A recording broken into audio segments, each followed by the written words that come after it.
很多人认为美联储降息之后，房地产就会反弹，但是其实现实并没有这么简单。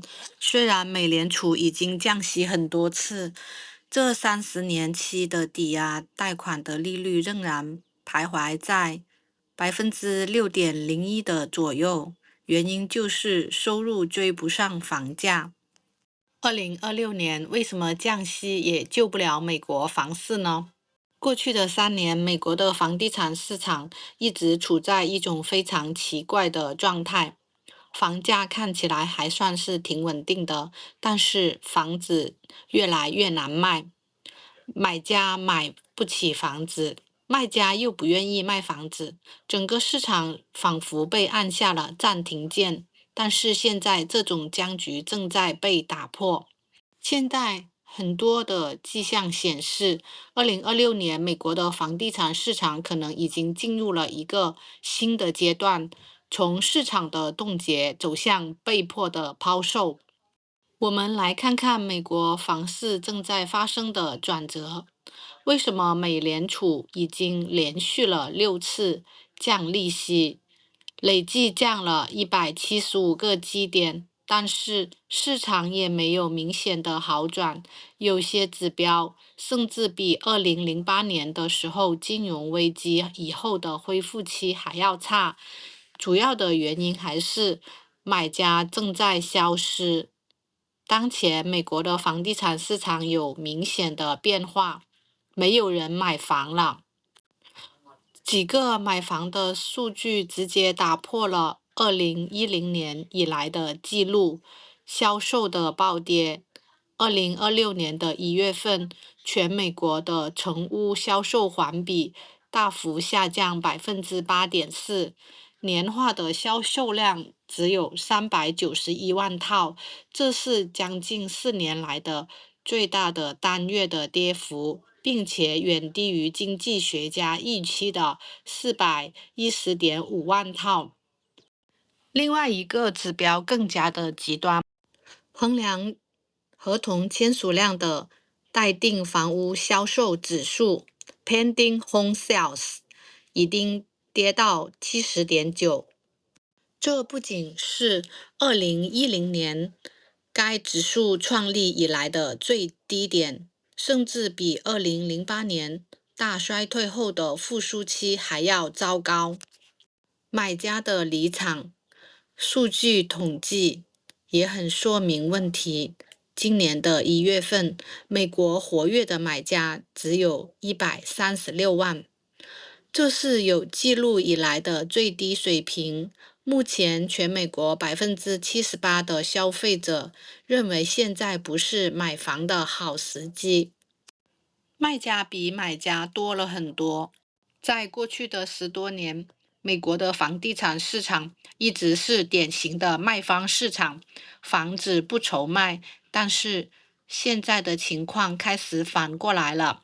今年的1月份，全美国卖房的数量比买方多出了大约60万，差距达到44%。这是自从2013年以来的第二大的缺口，仅次于2025年12月份的45%。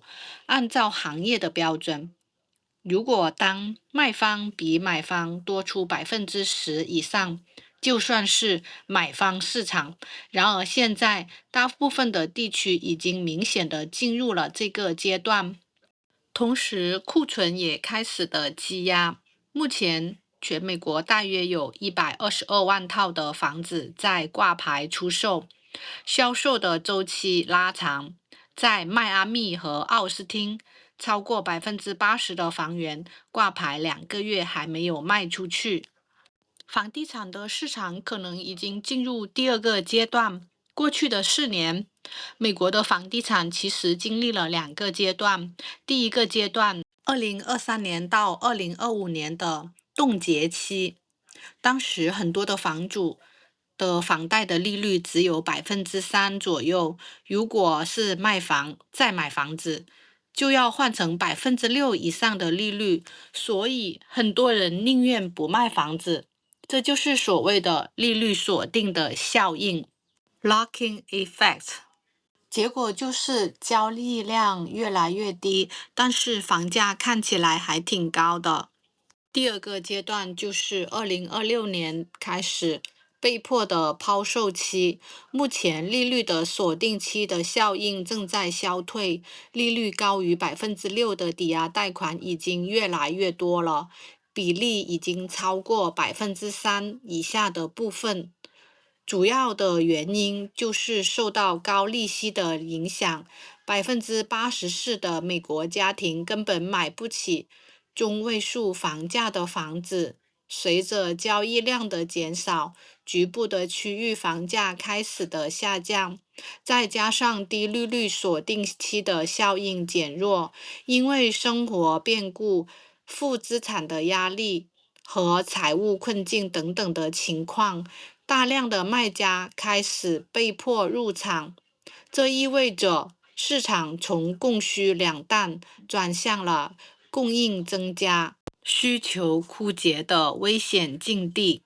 然而，判断房地产危机是否正在开始，最关键的指标往往不是房价，而是负资产的出现。简单的说，就是业主房子现在的价格已经低于贷款的余额。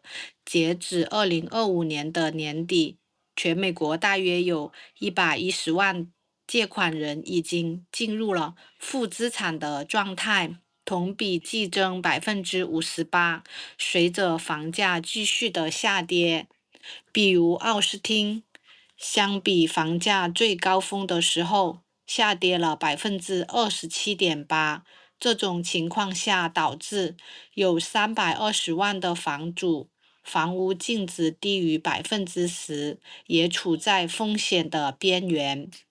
特别是在奥斯汀、坦帕和佛罗里达州，2022年到2024年的 FHA 的贷款，也就是低首付的贷款，负资产率竟然高达65%到70%，这就形成了一个恶性的循环。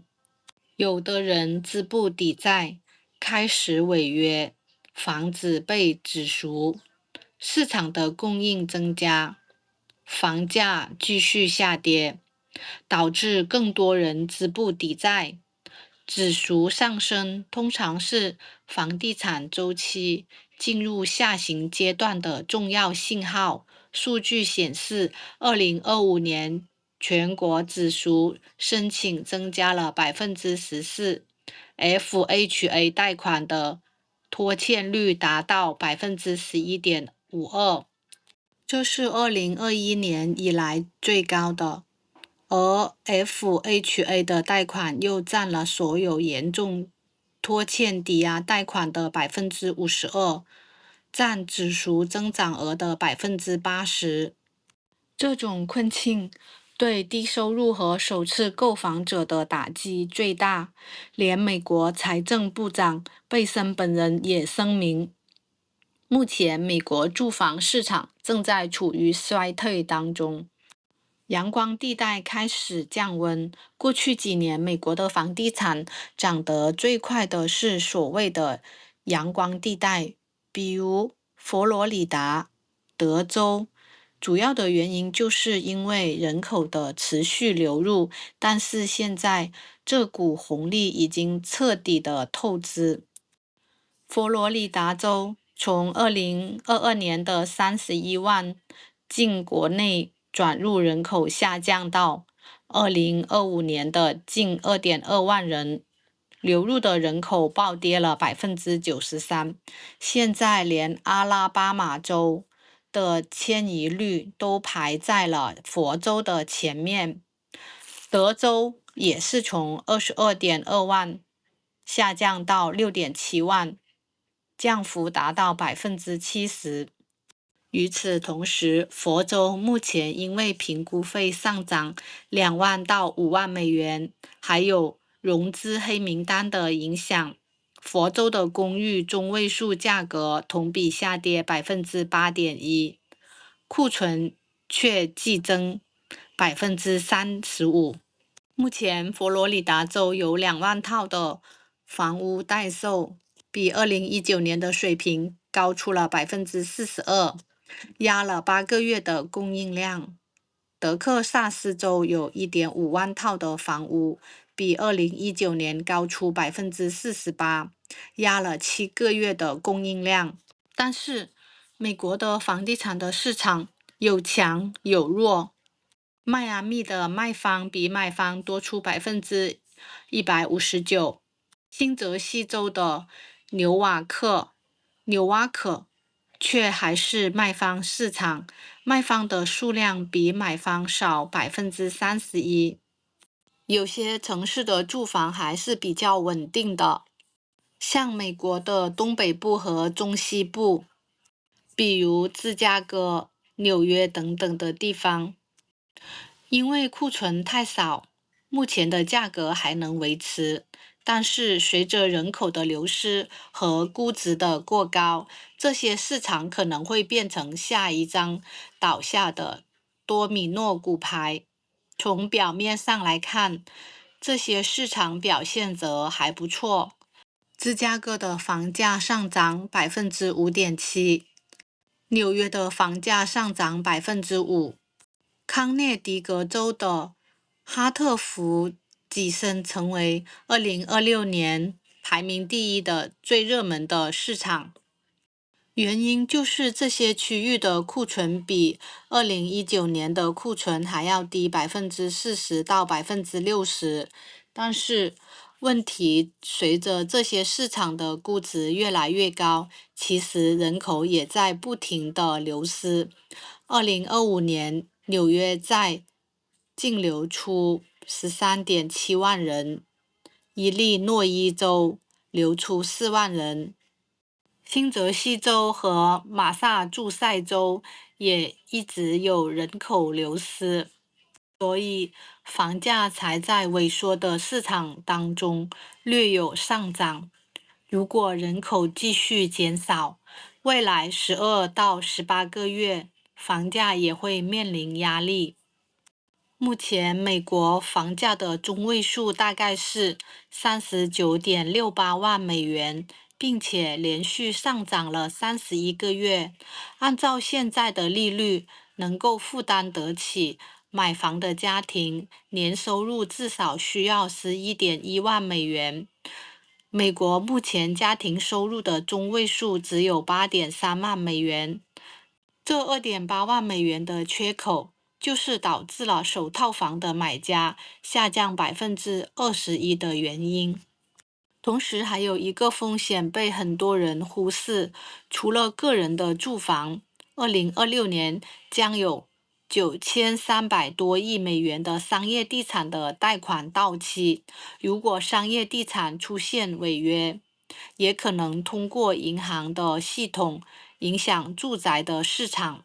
2025年全美国紫赎申请的增长14%，其中 FHA 的贷款的严重的逾期率就有11.52%，主要集中在低收入的群体。同时，卖家的心理防线也是在不断的降低。根据数据显示，目前卖家与买家的数量缺口达到37.2%，这就是有记录以来的最大的差距，迫使卖家必须降价才能卖出房子，并且62%的买家最终支付价格还低于标价，这是2012年以来的最大折扣。经历了多轮地产的周期，有3个核心的判断，供给大家各位参考。市场已经发生反转，卖家比买家多出44%，这是买方夺回议价权的信号。市场正在出现被迫卖房子，负资产的人数激增58%，这意味着卖家已经不是不想卖房子，而是不得不卖房子。要警惕过去被炒得很热的地区，佛罗里达、德州，还有曾经被过度炒作的地区，目前正在经历剧烈的调整。如果这一趋势持续下去，未来的12到24个月，美国的房地产市场可能会进入一个新的周期，交易量的持续低迷，部分的高估值的城市开始修正价格。从投资的角度来看，很多真正的投资机会往往也是在市场最悲观的时候出现。专注于美国现金流地产，和我们一起洞察美国地产，建立您的被动收入渠道。欢迎点赞订阅，感谢支持。